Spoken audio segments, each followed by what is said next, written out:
What's up, everybody? Welcome to the Red and Bold Show. Sorry we're a little late. For those of you that are watching or listening later, you don't really care if we're late or not because you're listening whenever you want. But for those that are a little bit, you're actually on time. Sorry, we're not. We're having some technical difficulties, so hopefully those get corrected here soon, and we'll have a good time talking 49ers today. I'm your host, Mark Adams. You can find me at 49ers Camelot. I am joined by my co-host, Anthony Robertson, a.k.a. Ant. How's it going, Ant?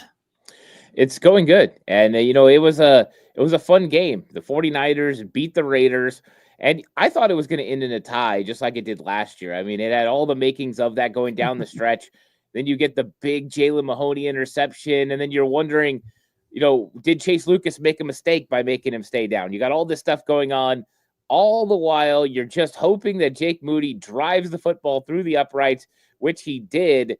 And I'll be honest, that was a fun moment for me. I kind of had a nice, laugh and just a sense of relief. And I know it's a preseason game, but it was just fun to see. It was fun to see the 49ers go out, compete, and get a win. And I know that made them all feel good about that trip to Las Vegas. And now they can kind of come back and settle in and prepare for their preseason finale against the Chargers. Yeah, and it was fun. I know that it's just it's just a preseason game that doesn't count, but I felt like the win was important for a few reasons. One, we talked about this a little bit last week, that it's important for young players to learn how to win in the NFL. Even if it's preseason, those are good moments for young players to have. Second, Jake Moody, who I'm sure we'll talk about plenty, was the difference between a win and a tie.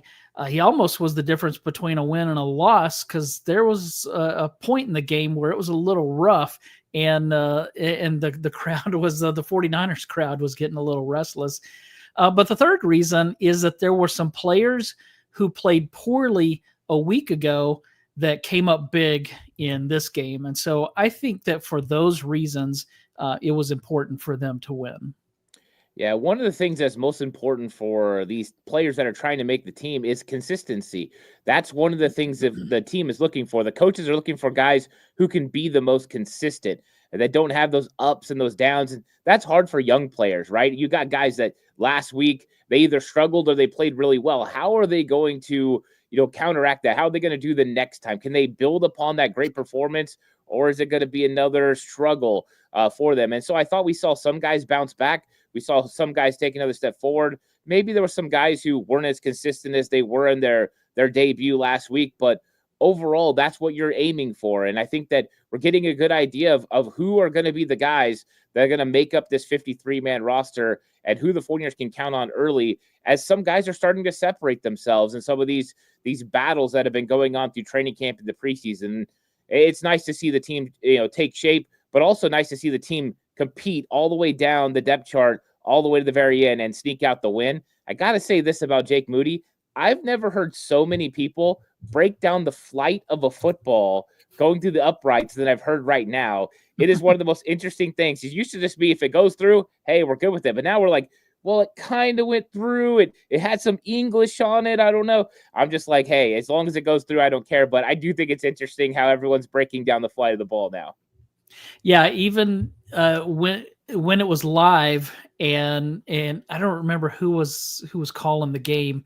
I was watching on NFL Network, and whoever it was somebody with the Raiders. When Moody kicked the ball, he said something like, "It looks like it's tailing." It kind of started to look like that. The 26-yarder that he made but barely made after the long one that he missed, when he kind of overcompensated, missed to the right, and then he almost missed to the left. And this one kind of had that look, but then it stayed its course and made it. Look, here's the thing. I think that Jake Moody has the ability. The question is going to be, can he stay out of his own head? Because, you and I were doing live games for the PSF app back when Moody was a rookie in 2023, and we weren't getting too shaken up when he would miss. It hurt that Cleveland game when he missed the potential game winner. That hurt. But we both were like, look, rookie kickers often struggle. So that wasn't a big deal. Last year, he was really good before the injury and really bad after the injury. And I think that if he can be healthy and if he can get in the right state of mind, then he's going to be fine. I loved how his teammates, they weren't celebrating a last second preseason win. They were celebrating Jake Moody making that kick because they understand the struggles. So I think he's going to be fine. Am I going to be really confident like with Robbie Gould if the season's on the line and he's got to hit a 53-yarder? No, I'm not there yet. But I'm rooting for the guy, and I don't know that it's the right idea or the right decision to move on from him at this point. No, I think drilling, those 2 field goals down the stretch, that's enough to win a kicking competition, whether you're competing with yourself or competing with somebody else. Yeah. Those are some big time kicks. I know it's preseason. I get it. But you got to remember, to all the people that are saying there was no pressure on Jake Moody, there absolutely is, because they've continued to say if Jake Moody's not successful, he's going to be off this team. So he's competing with himself. He needed to drill those. And I love the way the teammates came and rallied behind him, because that's going to be a big part of him developing down the stretch. And if he goes into next week and he drills some more, his confidence is going to start going up. Hey, my new 2-step approach is working. Hey, the new holder, the new long snapper, they're making it easier for me. I see the ball longer. All these things play into a positive mindset that's so important for kickers. They got to stay out of their own way. And I think that Jake Moody bouncing back from that miss, that 44 or 53-yard miss, and coming back and drilling those 2 down the stretch, it goes a long way to show that mentally he's prepared for the situation. And that's ultimately what you have to have. You're going to miss field goals. You just have to make sure you don't miss them all in a row. Let's miss one. Let's get right back to it. And I think that's an important step for Jake Moody. Yeah, so good for Jake Moody. There were ups and downs for sure, but in the end, he came through, and so I was glad to see that. We are dealing with a few injuries for the 49ers. Dominic Pooney, Kyle Shanahan says was going to be out a few weeks with a possible PCL injury. So hopefully this isn't some kind of tear that could keep him out longer than that. But then Patrick Taylor Jr. Sustained a dislocated shoulder. He's going to be out a couple of weeks. Corey Kiner, most likely going to miss some time with a high ankle sprain, and his could be several. I mean, those high ankle sprains, easy to say, right?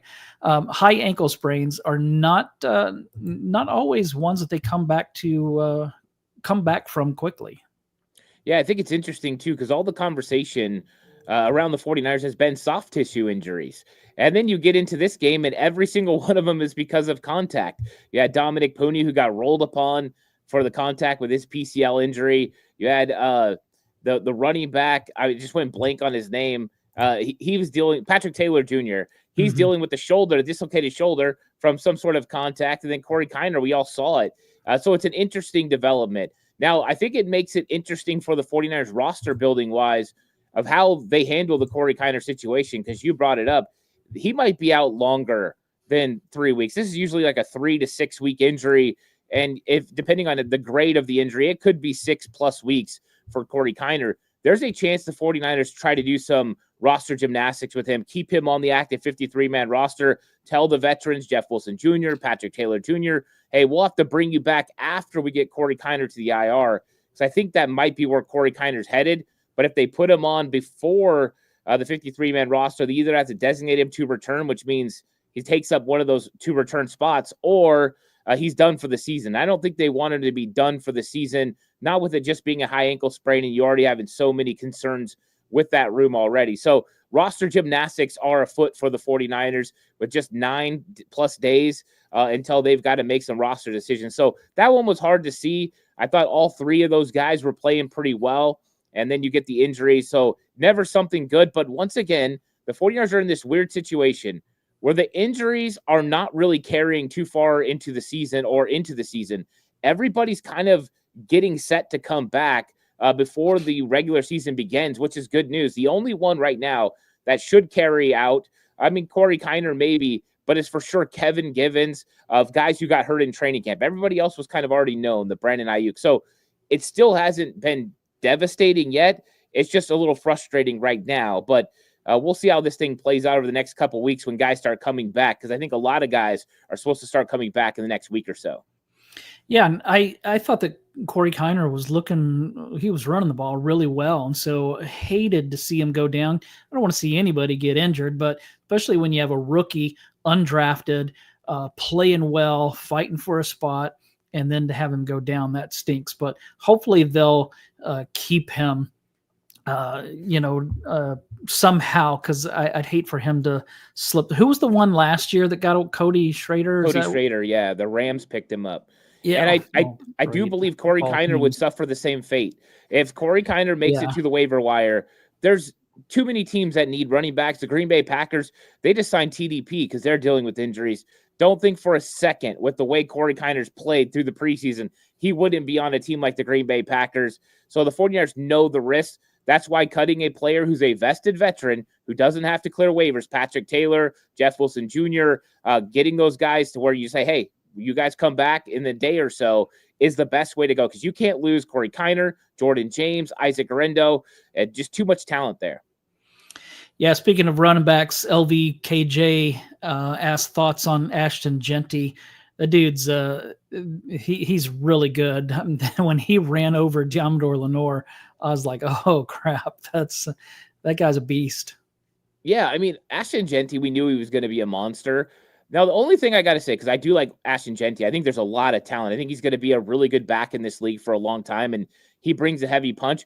But what did people think was going to happen when he got a hole like he got, and he could run downhill at a smaller cornerback like Diamador Lenore? Of course, Diamador Lenore is going to get trucked.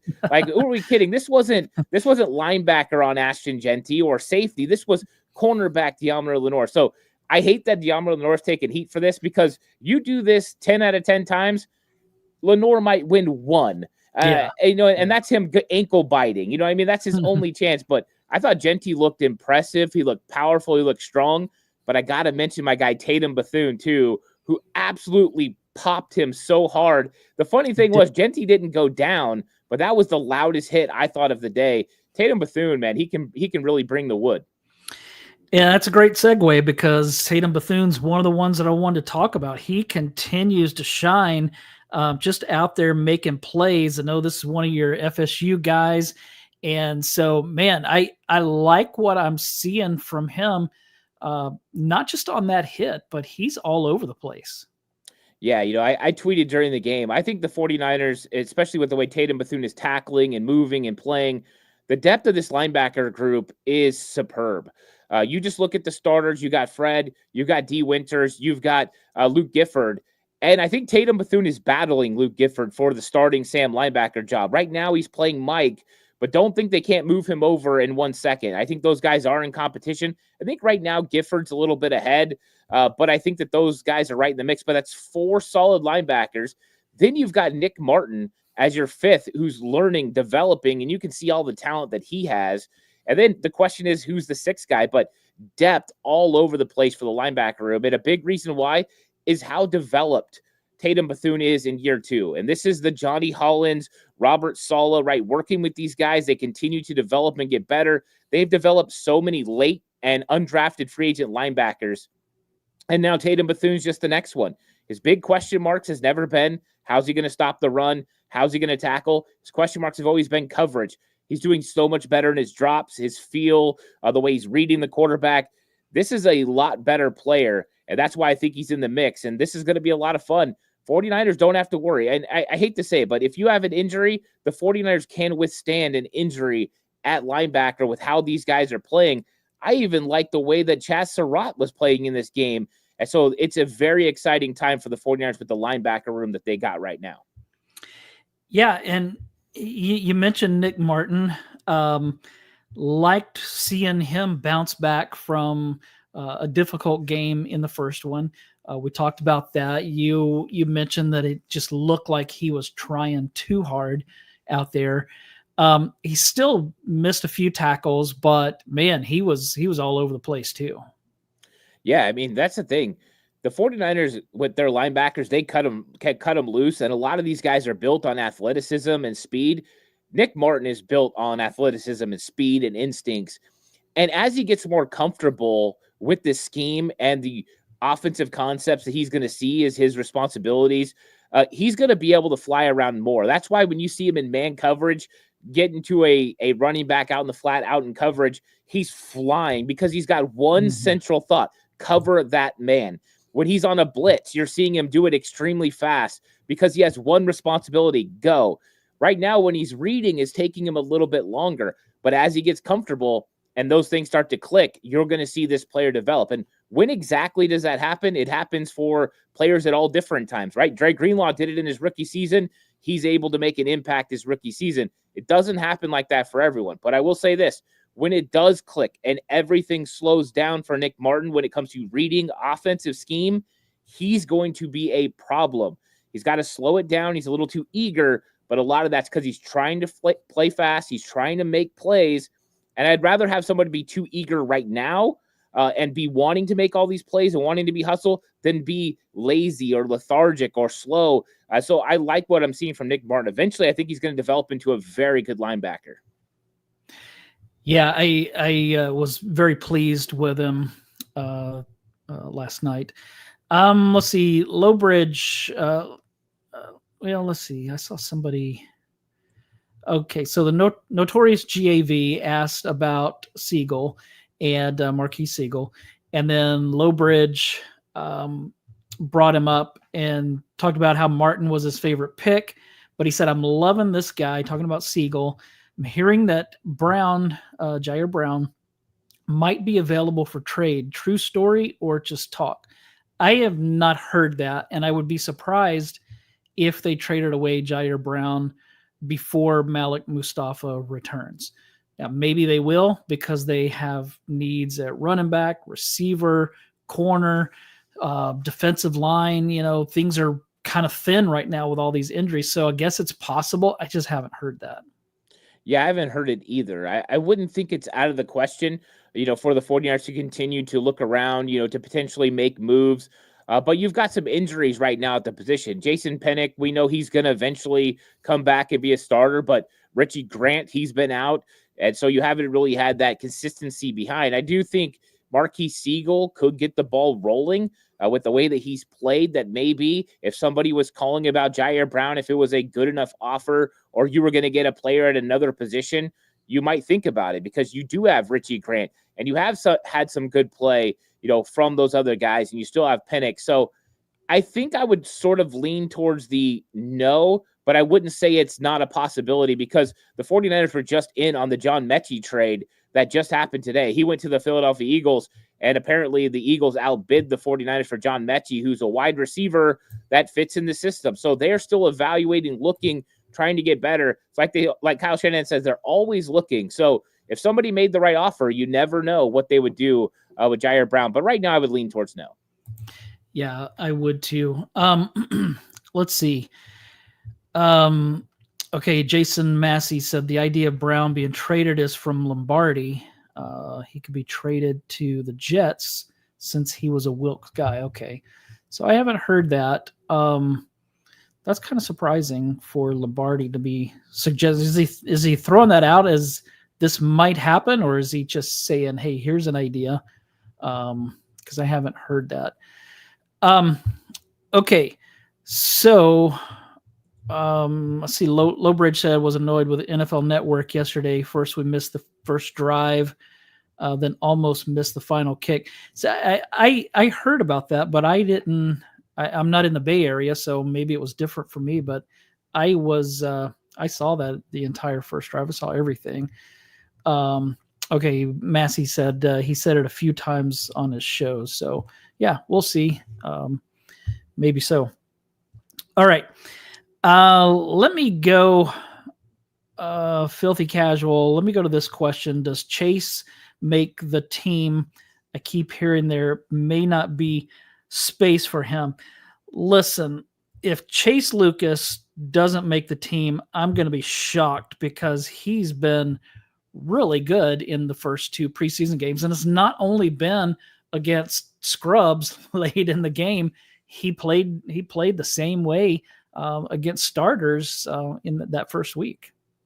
Well, I mean, this is exactly how you make a football team. Is you go out there and you make plays. And I talked about consistency earlier. Chase Lucas has been consistently making plays, whether that was week 1 or week 2. He's made impacts, whether it's interceptions or sacks or big time tackles. He's just consistently doing things around the football, making plays. That's how you make football teams. And I think that there are some question marks about other guys. We know that Renardo Green is going to be back. Renardo Green and Diamond Lenore, those are your starting corners. The question mark is who's going to be the nickel corner. Upton Stout, Chase Lucas, he's playing so well. You got Trey Brown in the mix. I think that's where the conversation happens. Dallas Flowers is making this team as an outside corner. I think he will be the cornerback 3 on the outside. Then on the inside, Upton Stout's for sure going to be one of those guys. And then the question is, do you keep Chase Lucas or Trey Brown or both? You could keep 5 or 6 cornerbacks, and I think that would make a lot of sense. That would mean, though, that you're not keeping Saron Neal, who's very good at special teams. So that would be a little bit of an interesting move. But I think Darrell Luter Jr. is now on the outside looking in. I think before he was competing for a spot, and Chase Lucas has kind of knocked him out of this. And I think other guys, too, have kind of not had opportunities to shine. Jacob Robinson, they just never even throw his way. And, that doesn't mean he's not having good coverage. That means he's having excellent coverage. But that's the thing. They're going to lose some good players at cornerback, which is a good sign because Chase Lucas and Dallas Flowers have elevated their game to make it so much harder on this team. And so decisions are going to have to be made and roster gymnastics going to have to be played. But can you keep 6 cornerbacks if you want to keep 6 linebackers, if you want to keep 10 defensive linemen? I think it gets really hard when building a roster to keep everyone. But if anyone deserves it, it's Chase Lucas. If not, somebody's going to snatch him up because he's played too well to not be playing on somebody's roster this season. Yeah, and look, I put in my notes that Darrell Luter Jr. is not very good. So I don't think he's going to make the team. But it doesn't mean that I wish the guy, bad things, of course.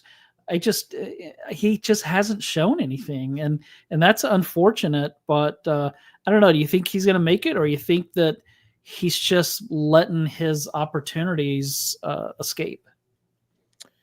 I don't think he's going to make it now. I think he had an opportunity, and they gave him first team reps against the Denver Broncos. They were really trying to evaluate who he is. And it's just been consistently the players on him are getting targeted and making catches.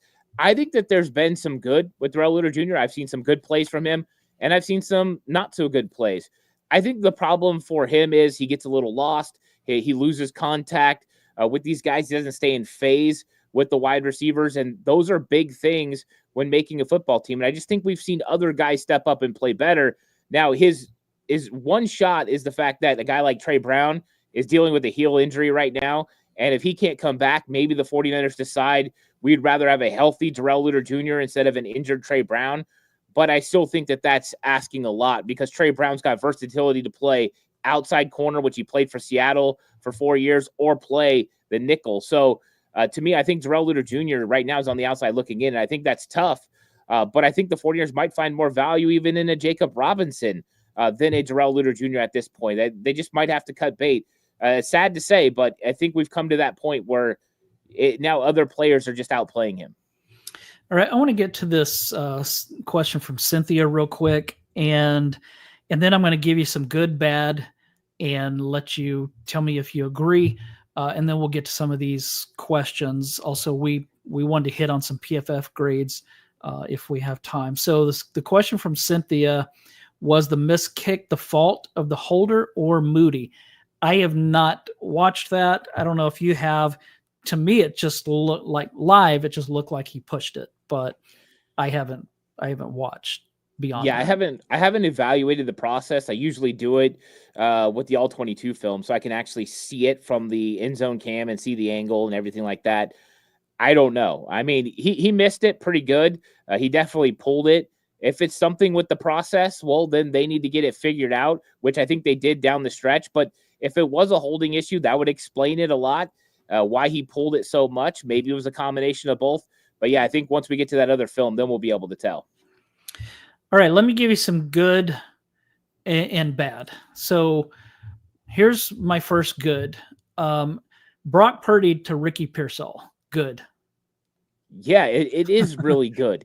That's the cool thing about watching Ricky is he just picked up where he left off last year. And that was the big question mark. He told John Lynch and Kyle Shanahan he didn't want the season to end because he felt like he was just getting into midseason form. And then he had the hamstring setback. And you start wondering to yourself, hey, is Ricky going to be able to do it? Now, I have a lot of confidence in Ricky, so I've always thought that he could. I seen a swag to him last year and the way he carried himself. He already looked like a veteran. But the things that we saw and we heard, I don't know if you watched the build on YouTube that the 49ers put out, but Ricky Pearsall went to Brock Purdy and he said, hey, he wanted him to hold him accountable on the depth of his routes and how he was running his routes. And I thought, you know what, that is going to make this connection so much better. And we've seen Brock Purdy getting a chemistry with George Kittle. He's getting a chemistry with Ricky Pearsall. But really, he's getting a chemistry with all these guys. The routes look good from Isaiah Hodgins, from Russell Gage, from DeMarcus Robinson. And some of it is the quarterback getting the ball out on time into the right spots.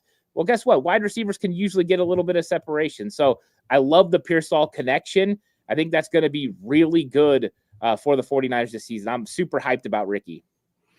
All right, here's the bad. This is my opinion, so I want to see if you agree. I thought that early on in the game, they could not run the ball and they couldn't stop the run. Is that just, because of who was playing at the time, or is there something to be concerned about once September gets here? Well, there's a couple of things. I mean, first off, yeah, you don't have your big bad. You don't have Trent Williams out there. That's one determining factor, right? It's not Christian McCaffrey who's going to make the right reads, but we've got to give credit to the Raiders too. I mean, they were playing their starters, and Pete Carroll came out there with a game plan to stop the 49ers run. He wasn't going to let them gash. He was playing a lot of players outside of the offensive tackle. He was trying to make it difficult for them to carry the football. He loaded the box. So it's a combination of a little bit of lack of execution. Colt McKivitz definitely struggled on the outside, and he got beat.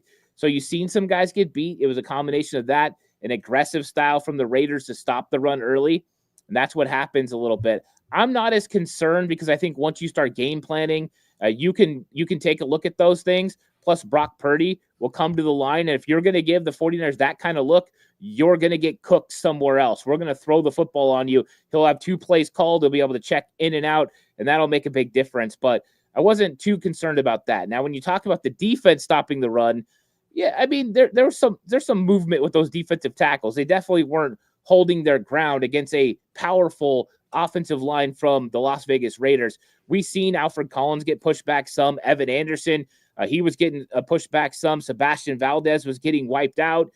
So, yeah, we saw some of that movement that definitely is a little bit frustrating for this team. But they're competing. They're battling. And we see some linebackers make some good plays. We saw some edge defenders set at edge. Let's not forget, they are going out there with Jonathan Garvin starting at defensive end, and they're trying to stop the run. So it's kind of interesting. But I think this run defense will be better when the season starts. They just got to get everyone out there, and it'll make a big difference.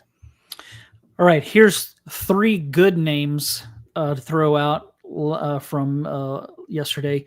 Jake Tonjes had a few catches, so glad for him. Carter Bradley, who I was really hard on last week, was really good yesterday. Robbie Chosen had a really good game. Isaiah Prince did not. Tell me your thoughts on those 4. Yeah, Isaiah Prince definitely had way too many penalties. I think that's, one of the most frustrating things for a coach is penalties, especially around the red zone. You just can't have those things happen. 4th down, especially. You're going for it, and you're going to give Robbie Chosen a chance in the back of the end zone to make a play, and it gets called back. Those types of things are frustrating. Now, with Carter Bradley, we saw some of these things last week if you broke down the film. I did the breakdown over on Patreon, and even with this interception, the timing of the throw was right. The guy he was throwing to was right, in the right window. He just didn't make a layered throw. He was too flat with the football, and it got intercepted. So there was a development. He's learning how to play in the system. So I wasn't too shocked, but I was very proud of him bouncing back. And he almost made a crazy good throw down the field to Robbie Chosen. That should have been caught for a touchdown. Carter Bradley played really well. I think he proved at least he deserves to be on the 49ers practice squad, and I think that's probably where they want him the most. So I think that was something good to see. But yeah, it was an interesting matchup watching Carter Bradley come out there, because I don't know if anyone besides Jake Moody has caught that much hate that quickly, but Carter Bradley was getting a lot of it, and it was good to see him kind of step up and make some throws. Yeah, he did get a lot of it, and it probably wasn't fair, myself included, because as you mentioned last week, he just joined the team, and so he really didn't know the plays that well yet. Let me ask you this question, and then I'm going to get to questions in the chat. Jaylen Mahoney had the big pick that gave the 49ers the chance to win the game. Sebastian Valdez had the quarterback pressure on that play. Do you see either of these two making the team? I think Valdez has a better chance of making the team than Mahoney does. I think when you look at how the safety room's built, right now you've got Jair Brown, Marcus Siegel, Jason Pennick, Richie Grant. If you decide you don't want Richie Grant, you're probably keeping Saron Neal there because of his special teams ability. So I don't know where there's a spot for Jaylen Mahoney. They did waive him earlier in the season. They brought him back. So I think that kind of is also a determining factor to the fact he cleared waivers. You could probably get him to the practice squad and keep him there the same way you did last year. I don't think he's a bad player. I think he's developing, pretty good tackler, got pretty good instincts. But I think that Sebastian Valdez, when you look at what he does against offensive lineman pass rushing, he's a little bit more developed than some of the other guys, and I was watching yesterday him and Evan Anderson, and they were playing those two guys together for a lot of snaps.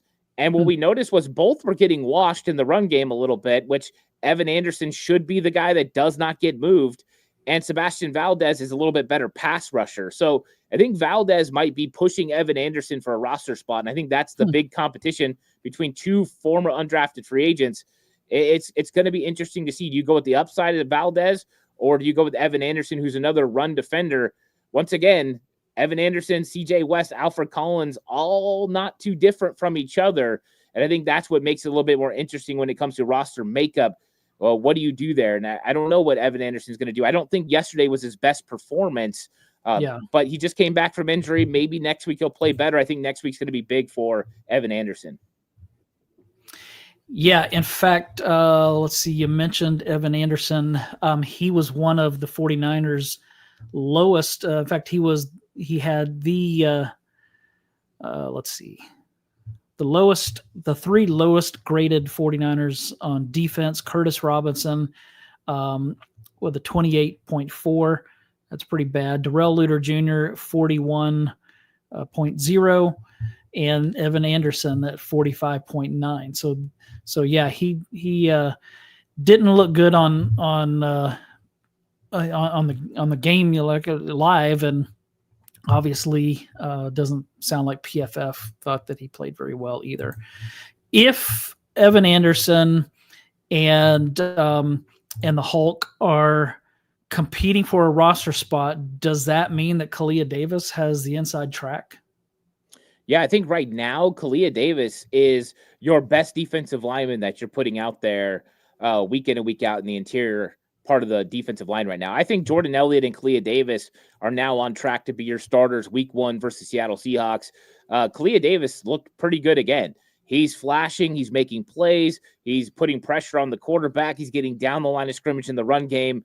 He's definitely built upon his week 1 performance. This is the best Kalia Davis that we have seen in his time in San Francisco, and it's coming at the right time because they need somebody to step up while these young guys are getting their legs underneath them for sure. So I like what I see from Kalia Davis. I think he can make an impact this year, and I think he's on track to start. Yeah, and along those lines, here are the 5 highest graded 49ers on defense per PFF. Jaylen Mahoney was the top at 91.4, which I think made him the highest 49er for that game. Chase Lucas was second at 86.4, followed by Luke Gifford at 82.4, and then Kalia Davis at 79.0, and then Chaz Surratt at number 5 at 74.5. So interesting take on those. All right, let me get to some of these questions here in the chat. I don't want to leave people waiting too long. From David Morazzo, Ant, could you see the 49ers kicking Buford back to right guard if Pooney misses some games? Well, I think anything's on the table. I think that Spencer Burford probably had, a very bounce back performance this week against the Raiders. It was a lot better than we saw the week before. And I thought last week was mainly a couple of flash plays that really hurt him, but I thought it was much improved. And this is what they had to see from him. They had to see more consistency. And I thought he was pretty consistent, whether it was in pass protection where he only gave up one pressure or even in the run game. I think it's always on the table that you could move Burford inside. Kyle Shanahan's kind of brought that up before. I think right now that they would probably go with a Nick Zakelj, probably, and I know a lot of people cringe about that, but that's why they're getting him reps there. They're preparing him to be that swing interior offensive lineman that can play right guard, left guard, and center. And that's why you've seen him play center and guard in this last game. In fact, Nick Zakelj logged the most snaps for any offensive player in this game versus the Raiders. They played him basically the entire game. And so that's one of the key things, is just seeing what he can do. But it was also to give other guys looks at other positions. So Connor Colby, Nick Zakelj, I think those guys would be probably the front runners to start at right guard. I don't think Connor Colby had the best game, coming off that week 1 performance, but I do believe he's still in the mix. But are you going to change the rookie sides right now? Zakel's more experienced. He's been in the offense for a while. I think it would be him, but never count out Spencer Burford as a guy they could throw over there and then eventually kick back to tackle, because he started at right guard for, an entire season in his rookie year. Yeah, I think I saw Matt Barrows say that he thought that Zakelj was the most improved from week 1. I did not see that, and I think that Zakelj didn't have a very good PFF grade either, but to me, he didn't look like he was playing very well. I will say this. I thought Nick Zakelj played okay. And so I had seen that Nick Zakelj was kind of being talked about as somebody that didn't play well in the game. So I went back and watched. There are plays that he struggles. There are also a lot of plays that he did pretty good. Nick Zakelj did have a better performance than week 1 versus the Denver Broncos. I wouldn't say it was so good that I'm ready to say Nick Zakelj is here, he's ready to start or anything like that. But it is a performance that you can build on. And if he could have an equal performance or better against the Chargers, I think you'd feel comfortable about Nick Zakelj being a backup offensive lineman for your team. But if he's going to have extensive snaps as a starter in place of Dominic Pooney, it does make me a little concerned. Not with pass protection as much, but with the consistency in the run game. But I will say he was a lot better in this game. And I think once people get to the All-22 and watch, they're going to arrive to the same conclusion about Nick Zakelj. That's good.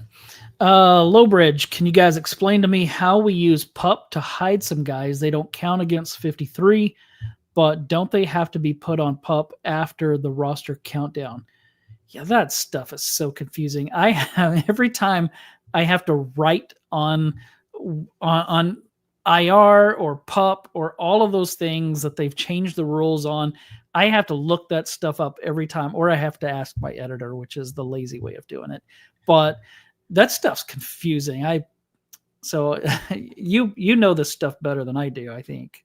Yeah, so with the PUP list, if you're on PUP right now, you can carry straight on to PUP, and you won't count against the 49ers 53-man roster. So guys like Brandon Ayuk, for instance, or Curtis Rourke is on NFI, which means non-football injury list. He can just go right straight to there. You don't have to worry about him being on 53. They count on your 90-man roster during preseason, but not your 53-man roster. You don't have to do anything else. You don't have to worry about losing them for the season.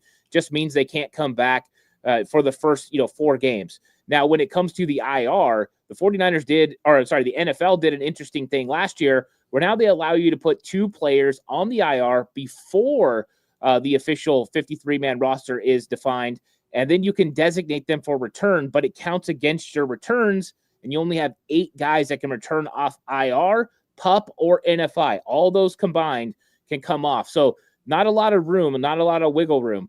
But yes, you can hide players because you have guys make your active 53-man roster. You cut some of these veterans that don't have to clear waivers, vested veterans, at least 4 accrued seasons in the NFL. They don't have to clear waivers. They're just released. That's the difference between a player being waived and a player being released. and then they can eventually come back and re-sign with your football team. If you're waived, you have to clear waivers. All 31 teams, other teams have a chance to claim you in the process. If you clear waivers, they can sign you back to the practice squad. So it's a way to kind of move guys around.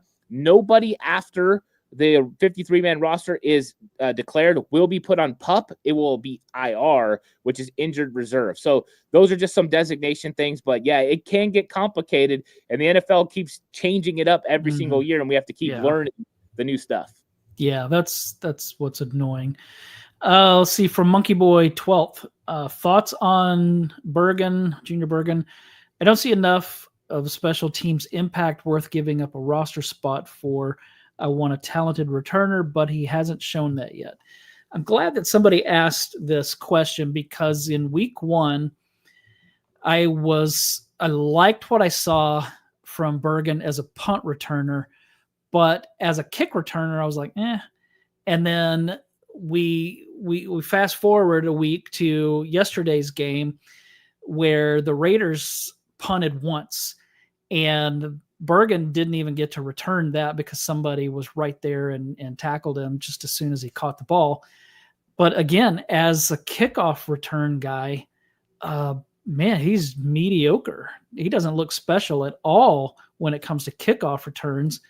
So if he's just average as a kick returner, would they put him back? Like, would he make the roster as a punt returner? Yesterday, he had no impact on the game because of that. If it's a game where the defense is playing really well and he's getting multiple returns a game as a punt returner, then I'd like to see that. And so I was actually keeping up with how many punts the 49ers defense forced because I wanted to see Junior Bergen. And I actually put it out on X yesterday that the 49ers defense forced only one punt. And I had people, going, it's a preseason game. I'm not saying the defense did bad. I want to see what Junior Bergen can do. And I was frustrated that there was only one punt. Yeah, they had a couple of turnovers. They played well, gave up one touchdown or something like that. So I wasn't bashing the defense, but I want to see what the punt returner can do. What are your thoughts on Bergen through the first 2 games? I thought in the first game, the punt return was impressive enough that I said, hey, if this guy does a couple more things during the preseason, he's got a shot to make this team. I don't think he's done enough now that any of the other 31 teams are going to want to claim him and have to put him on their active 53-man roster to start the season. I believe the 49ers, minus him going out and Dante hauling the heck out of this thing against the Chargers, he's going to be able to clear waivers and be on the 49ers practice squad, and they can use him accordingly. I don't think now that he's going to be able to squeak onto this roster. I think that they like some of the veterans. You got a guy like Jacob Cowing. He'll probably play next week. He can handle the punt return duties. Dallas Flowers right now is a better kick returner than Junior Bergen. We just see him. He was really good his rookie season. They pointed that out on the telecast. So he's going to be a guy like Isaac Garendo. He can handle some of the kick return duties as well. You have other guys. So I don't think that he's done enough. I was hoping we were going to get some dynamic plays from Junior Bergen so he could kind of, make it, tough on the Niners. But I think they're going to want to keep some of their veterans, Russell Gage, Isaiah Hodgins, Robbie Chosen. I think all those guys are in the mix to make this roster as wide receivers. And I think that really pushes Junior Bergen kind of down the line a little bit. Yeah. And for what it's worth, Junior Bergen's taking a beating in the chat. I want to grab this question from Cynthia because it's kind of a follow-up to your answer on PUP, that kind of stuff. Is the waiver wire order the draft order? Is it that way now? It would have to be that way now, right? Yeah, it's how you finished during the season. So, of course, if you had like a trade or whatever, right, it's not going to be the complete draft order or, you know what I mean? So if you had somebody else's first round pick, it's how you finished last season, like the order that you were in. So the 49ers are towards the top. So they have a chance to claim guys if they want. And I think they might be active in the waiver wire, especially when you look at a few positions. They could go grab an offensive lineman if he gets cut or, somebody at another position. So that will be something to watch. But yeah, that's how it goes. It goes your order that you finished last season. And then during the season, is it still that way, or is it, for some reason I was thinking that it was based on the standings for that season? It does become your standings. It becomes how you're sitting in the standings. So if you're one of the best teams, you're way down the waiver wire. If you're one of the worst teams, you can claim as many players. And we've seen teams like Carolina claim tons of players I think the Carolina and the Cardinals have claimed like the most players over the last 2 years. All right, next question. Big 49er fan for life asks, what do you think about Jeff Wilson Jr.? He was falling all over the field last week, but this week he's awesome. But he didn't play last week. He just joined the team like 5 or 6 days ago, I think. So he didn't play in the first game, but I thought that he ran the ball really well. There was one or two mistakes that I felt like he missed a block on pass protection on one play. And there was something else that I noticed, but by and large, I liked what Jeff Wilson Jr. did last night. Yeah, Jeff Wilson Jr. got caught because Isaac Alarcón got beat to the inside, and Jeff Wilson Jr. was stepping up to help on the outside. He wasn't expecting Isaac Alarcón to get beat on the inside. He thought he was going to step down, take care of that. He would come seal up the outside, which is the norm for what happened. But Alarcón got beat, and he got beat fast. So that definitely didn't work out. You saw Jeff Wilson Jr. was upset at himself. He was upset because you got to work inside out, and I think he was frustrated. But I thought he ran really well. It looked like the Jeff Wilson Jr. that I remembered. You could see the way he ran, the feel, the cuts, the patience. It was really good. I think that he, kind of put himself in the mix. I do. I think that depending on what happens with Patrick Taylor Jr., I think those guys are kind of similar players. They run physical. They're the guys who get the short yardage. They're the guys who block well. They're pretty much the same sort of player. So I'm curious how the 49ers end up handling this. And, does a Corey Kiner injury open the door for Jeff Wilson Jr. to be able to make the team? But it was nice seeing Jeff Wilson Jr. out there. I enjoyed watching him. And for whatever reason, when he plays for the 49ers, he runs really well. Yeah. And, he was fresh because he hadn't been going through training camp. But at the same time, he'd only been with the team for like 5 days, I think. And so now he knows the plays, but still, are you in game shape at that point? But he looked like he was. I would definitely take Jeff Wilson Jr. over Keyshawn Vaughn. I see nothing special about him. To me, he looks slow and tentative, but that's just me. I also would probably take Jeff Wilson Jr. over Patrick Taylor Jr. What do you think about that? I'm sure you would take him over Keyshawn Vaughn, but would you take him over Patrick Taylor as well? Personally, I would. I know he's a little bit longer in the tooth. He's played, more games. He's got probably less tread on the tires than Patrick Taylor Jr., but I think he's a better runner than Patrick Taylor Jr. I think he's just got a better feel for the system. He's got a little bit more of a higher gear. He can go a little bit faster. He looks faster than Patrick Taylor Jr., even though I don't think he's actually faster than Patrick Taylor Jr., but with the ball in his hand, he looks like it. And Kyle Shanahan has a real faith in both guys. But who does Bobby Turner end up wanting to keep? And remember, last year they did cut Patrick Taylor Jr., put him on their practice squad. Eventually, he helped his team out a lot. I know they like him, but Jeff Wilson Jr.'s got something there. He's proven he's got some juice. I think next week's going to be very important for him, and Patrick Taylor Jr.'s out. So this competition becomes Jeff Wilson Jr. against himself, which is kind of interesting. All right, last question on here from Lowbridge. It appears Niners will only go with 2 quarterbacks. Do you guys agree? See them keeping one on practice squad? Yeah, I think it's going to be the 2. I mean, would they really keep 3 right now with the lack of depth in multiple rooms? I don't think they're going to keep 3 quarterbacks. And I've been saying this since before training camp started. And it wasn't going to be Tanner Mordecai. It's not going to be Carter Bradley. I don't think that those guys can make your 53-man roster. And with the way the 49ers have to build this roster, they need players at other positions. And I think that everyone can see that the 49ers have a chance to win every single game with Brock Purdy at the helm. And they have a chance to win some games with Mac Jones at the helm.